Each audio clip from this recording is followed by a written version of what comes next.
Hello and welcome to another special edition of Culture Magazine here on i24 News. Today on the show we will discuss 2013 in the world of food, fashion and art.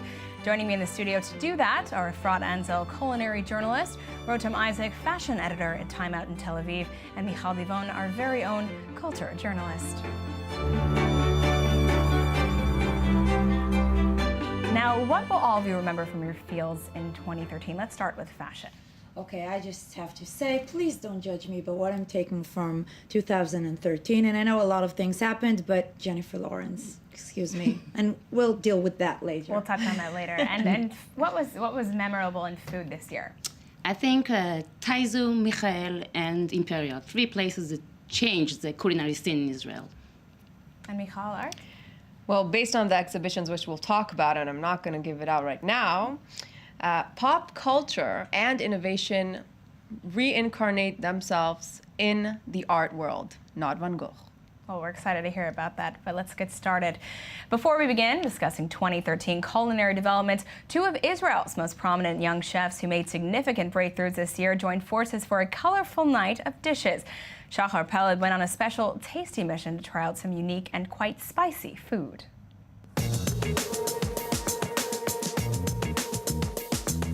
Hungry? How about a Cantonese rice pasta? Or some Italian bacon with Chinese spices? The mixing of the Asian and Italian kitchens might sound strange to the common restaurant patron, but two young Israeli chefs felt they were up to the task of combining the two different worlds. They have a lot in common.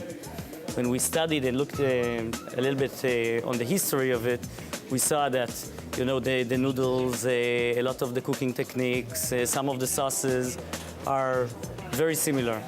So we thought, okay, let's try to fuse the two together and see what comes. In an evening inspired by Marco Polo, the Italian merchant who traveled to China and came back with the ingredients for lasagna, chefs Tuvan Banerjee and David Frankel decided to join forces. But don't let their young appearances fool you. We practiced for more than 10 years, the both of us, so we're young, yeah, but we still have a lot of, we have a very long career behind us. I think most successful chefs today in the world are quite young, I guess around our age. Reactions or expectations for this night specifically? Actually, we must start, otherwise no reaction, no expectations, I think. Let's see you in the kitchen for a bit. Okay. In the center of Tel Aviv lies Taizu, Yuval's Asia-Terranean kitchen. After a year and a half of planning and a 3-month trip to Southeast Asia with his sous chefs for research, the restaurant opened its doors with a unique culinary vision and design concept, borrowing themes from the 5 elements of ancient Chinese philosophy. We know today that cooking good food is not enough, so we had to create an amazing restaurant, a nice ambience, the music, the plates, everything to make it happen this way. This is the pancetta that we stuffed it with Sichuan pepper and we glazed it with Chinese spices. Yuval's encounter with David, who became a good friend and the chef of renowned Italian restaurant Pronto, led to a collaboration which hopefully won't be just a one-night stand. We both took a very authentic kitchen and we gave him our own interpretation. And we really want to see what's this evening going to bring us and how we're going to take it further. The special combination between East and West creates a very unique fusion. For example, this dish of ragu made out of rice noodles. Let's see what the fuss is all about. Yuval and David are the best chef in Israel. Young, talent, very precise, mature. So if you're wondering what the buzz is all about, it's the sense of Asia meets the heart of Rome. A considerable amount of hard work and research, bringing to life a mixture of 2 DNAs into one culinary festival. Now, Efrat, you are the food expert. You had something to say about this report? Of course I have. I'm very surprised you didn't see me over there because I was there in that dinner. It was one of the best meals I've ever had, I think. Very interesting. And the day after, I just texted them, both chefs, and told them, thank you for a very educating evening. And what were the top food trends of 2013, would you say? Wow. I think I'll begin with drinks, with the cocktail trend, or maybe I should say the cocktail crave. It began 10 years ago in London and New York City, and then 3 years ago it exploded in Australia and Paris and Amsterdam and Berlin. And this year, 2013, finally it arrived to Israel. We see many cocktail bars that were opened in Tel Aviv. I think most important of them is the Imperial Craft Cocktail Bar. We did have cocktail bars before, but this year we finally understood that if you treat your drink as you treat your food, with a lot of respect to the ingredients, I mean premium alcohol brands and fresh fruits and infusions and homemade syrups, then you get the perfect drink. There's definitely something to that. Now, what about vegan? I want to move on to veganism in Israel. You want to go to veganism? I do, I'm sorry. We really want to talk about this. I think there's one in the room. She's vegetarian. Vegetarian going on vegan. And I'm the opposite. I'm a carnist, and I believe in eating meat. The vegan phenomenon in Israel is unbelievable. It began 2 years ago with the Gary Yourofsky lecture that came up to YouTube. I watched it, she watched it, and you watched it, and also a culinary journalist named Ori Shavit, and she became vegan overnight, and she opened a blog, vegannonstop.co.il, and a very good one. And she said from the very first day, it's not a trend, it's going to stay, and she's right, because only last week I've heard that in Aroma, the biggest coffee chain in Israel, there is a vegan menu.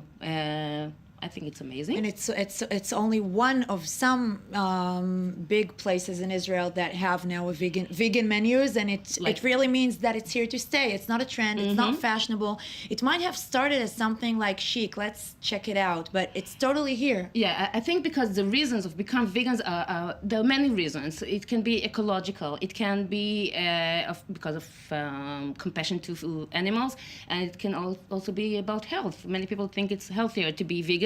What do you Still, think? you're against it. I've studied medicine, and I believe that people are carnists. Originally, we have teeth that belongs to animals that eat. We're so gonna have a chick fight here. You did it. I don't know I if it's believe- the hour, if it's the right hour for like I always say chick that fight in the mud. almost every pregnant vegan woman needs the supplementary of B12 vitamin for being health, and I think it says that we cannot live without meat. Well, thank you for that. We have to move on to fashion now. Fashion! That's Okay, easier. without me saying anything, with the vegetarian, being quiet. Okay, I'll drink something. It's not a cocktail. Okay. Cheers. So as we said, we are moving on to fashion now. Who needs models? This past year, the presenter trend continued with singers and actors turning into fashion icons and faces of leading brands. Let's watch. All great fashion houses have a diva to represent them that the public can recognize at first glance, face, an icon, to help the credibility of a brand. Lately, popular brands of ready-to-wear fashion also want to have an icon on their billboards, and this season, they spared no expenses. Carol, a fashion brand with a joyful and comfortable image, employ the services of model and actress Sienna Miller. Love fashion? Sure, but don't be a victim. That's the message they're trying to convey by hiring a cool, independent young woman. Another famous model selling reasonably priced fashion is Australian Miranda Kerr. Famous for her modeling work with underwear brand Victoria's Secret, Kerr has also been the face of the Spanish Mango since 2012. Her personality fits well with the urban design and the brand image of the fashion house. Vero Moda also found the fashion icons to sell their affordable Fall 2013 collection. British model Poppy Delavigne, a fashionista that understands that the low-cost clothes can be appreciated by her fans. The trend also crossed the border to Israel, where the popular chain Fox got internationally renowned Bar Refaeli to be their representative. The brands get prestigious and visibility, and the top models get in touch with their fan base, young and often on a budget. A deal that works for both sides and keeps everybody happy. Now, Tim, I want to talk about Jennifer Lawrence. She was Miss Dior. She just seemed to really conquer the fashion world in 2013. Why do people love her so much? Why is she so special? I think that the reason that we are all obsessed with that hot lady, really. And I'm a very straight woman, but I should say that this girl is amazing. And I think it's all about her fabulous character, because with all the respect to like all the kind of out there celebrities that are in fashion, like Lady Gaga, who did Versace this year, and Miley Cyrus, and even Victoria Beckham, she's like very refreshing. And I think that she also gave us one of the best fashion moments this year when she tripped down the stairs while going to grab her award, or her Academy Award. She just fell with this amazing multi-layered, very elegant haute couture Dior dress, and she looked like a modern day Cinderella. It was very Carrie Bradshaw of her. I watched it and I said, could this happen to anyone but Jennifer Lawrence? I mean, she's kind of clumsy, but she's so humble, I think, with all the talent that she has and her beauty and her, I mean, I'm in love. You could see And that. You're clearly in love. You talk about Miley Cyrus because she wears nothing.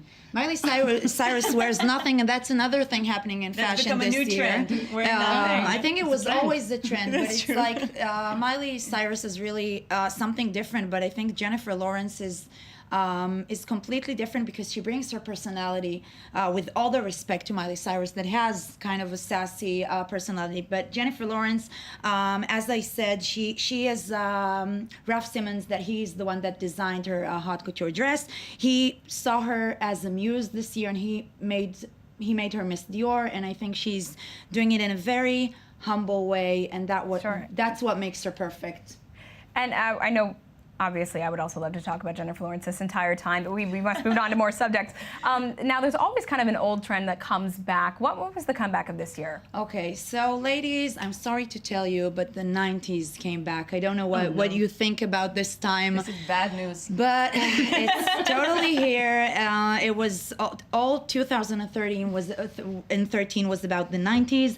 And I think it's fashion usually looks 2 decades backwards, mainly because the fashion designers of our days, were children during that period of time, and they tend to worship their childhood idols and themes. So we could see Kurt Cobain and Courtney Love kind of became the new fashion idols. The belly shirts came back. I'm very sorry. Along with maybe some better things like torn out jeans and flannel shirts and baby doll dresses and the famous, very clumsy Dr. Martens that, when I was in, Unbelievable. I was a young girl once, and I had. Yeah, I did too. 90s. I thought they'd never come back, really. As 90s, Well, they didn't. kids. They became chic, and that was really, really weird because I think they're horrific shoes. But Well, it's that's like just Uggs. me. Uggs used to be such a big thing, and they're ugly. Thank God. Exactly. We don't have them anymore. Yeah. Someone And has now, to say it. what do you predict will come back to haunt us? So next you're year, actually from this asking me year? when I'll see this year, 2014, I'll see a photo from 2013. I think I'll be very sorry for being kind of a fashion victim and wearing a slight high belly shirt. Unless you are Bar Rafaeli. Well, I think even Bar Rafaeli, and I think we saw her last week in the X Factor hosting with a belly shirt. She's perfect. This girl is really perfect without Photoshop, but I think that a belly shirt, it's a no-no. Girls, don't do Unless it. you're a supermodel. Don't and do have it. perfect Even when you're a abs, let's not supermodel, do I this. think it's really, there are better things to wear. I agree. Well, we need to move on to art now with Michal. What were the top exhibitions of 2013? Okay, well, as you know, there are so many things going on around the world, so we can't talk about everything, but I did see a trend of bringing back pop culture into the art world, and so when you think about art, you obviously go to Van Gogh, the classical artists, but this year they did a 25-year exhibition for Andy Warhol, Andy Warhol celebrated marketing. His art showed hamburgers and ketchup and, he did all these crazy things, but he's an icon. He's really one of the most, he's the one who coined the phrase 15 minutes of fame. And his exhibition called 15 Minutes Eternal Highlights was exhibited around the world, but there's a specific exhibit I would like to touch upon in Shanghai. And why is this? This is the only place where they had to take out one part of his exhibition. And, You might be able to guess which part. It's the paintings of Mao, the great leader, which for them was too controversial. So they took this out, and apparently in the 70s, Warhol was asked to paint one of the great leaders, maybe, someone very, like a consensus of our time, like Albert Einstein, and he shocked everyone by painting Mao with lipstick and kind of questioning his sexuality. So this is really showing pop culture. The other exhibit I'd like to quickly touch upon is the Rain Room, which is nothing you'd imagine. It's really bringing innovation. It's a hall that has rain falling everywhere, but there are sensors, and you can walk underneath, and the rain will never touch you. Well, thank you for that, Michal. Thank you, all of you, for joining us today. And thank you for watching. I'm sure 2014 will be full of colors, textures, taste, and style. And you can also find us on Facebook, Twitter, and i24news.tv is our website.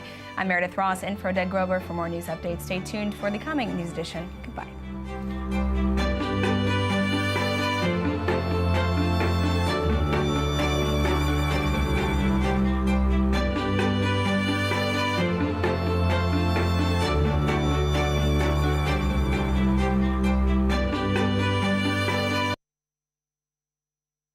Pasta, or some Italian bacon with Chinese spices.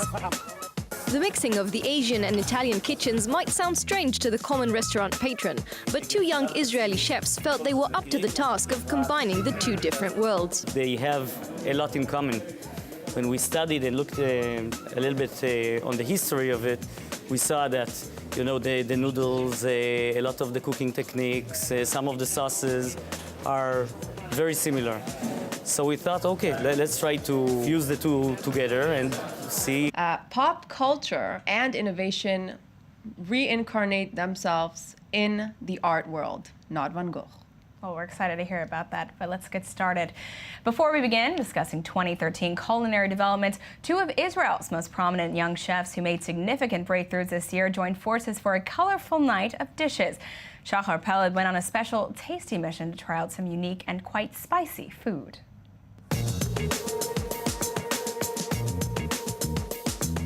Hungry? How about a Cantonese rice? Now, what will all of you remember from your fields in 2013? Let's start with fashion.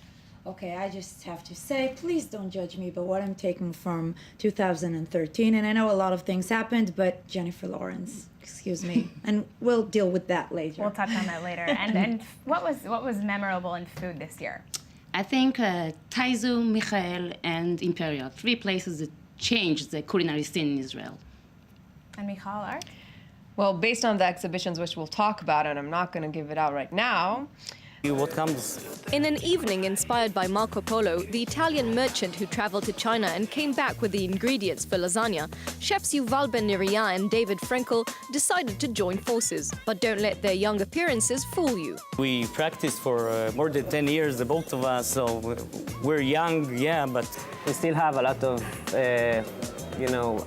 we have a very long career behind us. I think most successful chefs today in the world are quite young, I guess around our age. Reactions or expectations for this?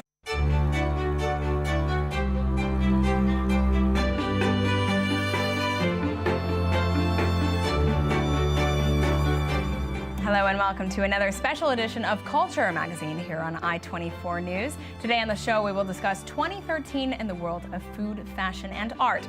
Joining me in the studio to do that are Efrat Anzel, culinary journalist, Rotem Isaac, fashion editor at Time Out in Tel Aviv, and Michal Divon, our very own culture journalist.